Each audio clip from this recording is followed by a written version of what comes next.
Okay, hello everyone. Welcome to our meeting, container scanning transition sync session. Today we're gonna talk briefly about the transition itself.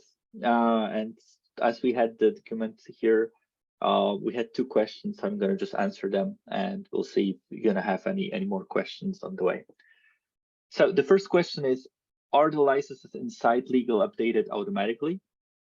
For example, if Trevi used license A and then transitioned to license B. Nope. I believe we had a long discussion with legal team about the whole licensing stuff because we also had some concerns about licenses for Alpine database, if I correct correctly. So I will post the link to the issue here where it was all discussed.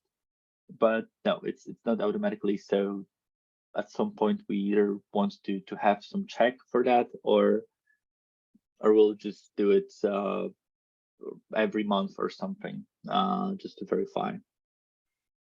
And the other question, Howard, Sam, would you like to add something to that? Yeah, so I can just clarify that a little bit. So the actual underlying source for the Alpine vulnerabilities is in the public domain. So there was no license attached, it's just public information. So we're free to use that.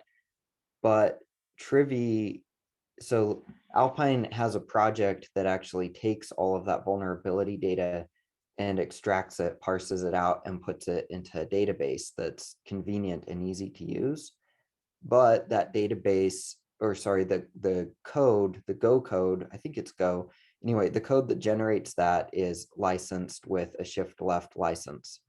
So we realized that Trivi was actually pulling from that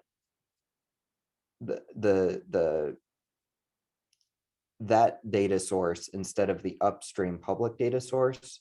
So for that one, we actually have to strip it out, and then we basically re-implemented our own parser that does the same thing more or less as as that repository that Alpine generated to go through and pull out that information, but it's all code that we wrote ourselves. And so that way we have permission to use it. So that's why Alpine is a special case. We actually also have issues with, I think, Oracle Linux, but that's only for older vulnerabilities, and that one's much less popular, so it's not really a big deal. I think we actually just remove those or don't use them as well, but we haven't replaced that with our product because it's just there's less demand for that. And plus all the new vulnerabilities are appropriately licensed, so it's only really old vulnerabilities that would apply anyway. Yeah, thanks, Sam.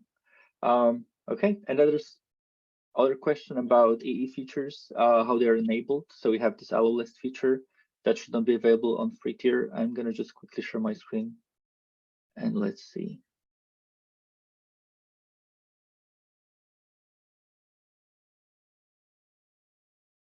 Okay, so in terms of this Outlist,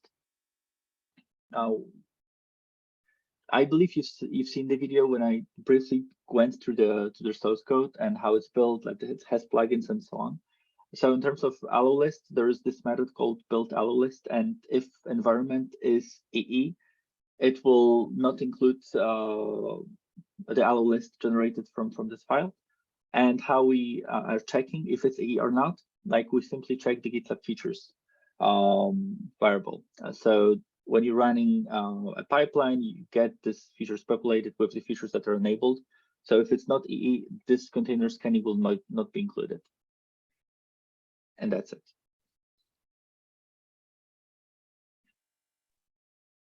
Thank you for going over that.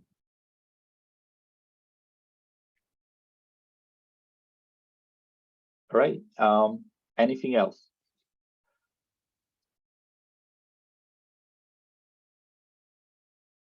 Okay, cool. So just one thing from me.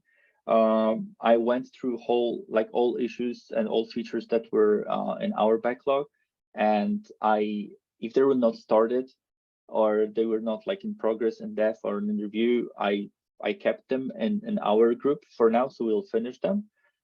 Any important bugs, I mean, customer bugs and so on, we've decided to take into this milestone to quickly fix them. So you'll not end up with bugs with due date that you need to work on immediately.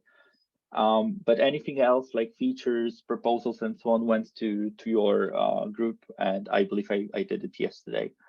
So if you have any questions, we're here to help you with all refinements and all understanding. So let us know if you need anything. Okay, so thank you for this quick meeting. Enjoy the rest of the day and have a nice one. Bye-bye. Thanks, bye. Bye.